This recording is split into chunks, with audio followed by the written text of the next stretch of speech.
Sinner wants to move on from his French Open loss. Cannot keep crying.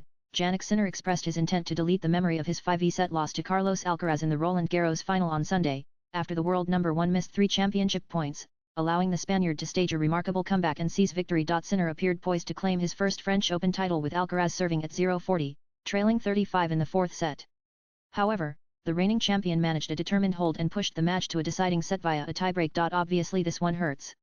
Yeah, there's not so much to talk about right now, Sinner told reporters after his 46, 67-47, 64, 76-73, 76-102 defeat in the longest final in Roland Garros history. It was a very, very high-level match, was long.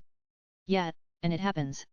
You know, we saw it in the past with other players, and today it happened to me. So we try to delete it somehow and take the positive and keep going. There are no other ways. This marked the 23-year-old's first defeat in a championship match at a major. Sinner, who boasts 3 Grand Slam titles, entered Sunday's final seeking his 3rd consecutive major victory after winning the US Open last season and defending his Australian Open crown in January. His first Grand Slam title in Melbourne came after he rallied from 2 sets down against Daniil Medvedev. In Paris, he found himself on the opposite end of the scenario, failing to capitalize on a 20 lead. I tried to delete everything, every set.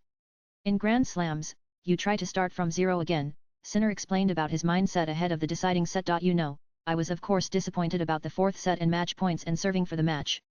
But again, I stayed there mentally. I didn't give him any free points. When it was over, it was over.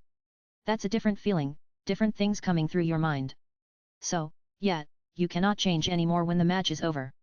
But when you start a 5th set, you can still change some things. Sinner will need to quickly reset and focus on the next Grand Slam on the calendar, Wimbledon, which begins at the end of June. The Italian mentioned that he would rely on his down-to-earth family to help him move past the loss. My family, the people who know me, you know, now they are helping me. No, it's a give and take at times, and sometimes you take something, no, and now it's my time to take something from the close people I have, he explained. We are just a very simple family, you know. My dad was not here because he was working today.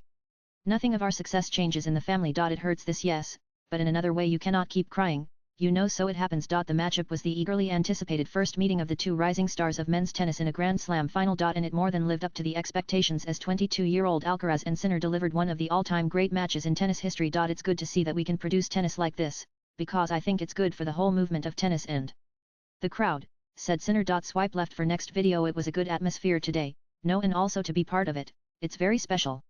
Of course, I'm happy to be part of this. Would be even more happy if I would have here the big trophy. But, yeah, as I said, you can't change it now. With AFP Inputs latest blogs.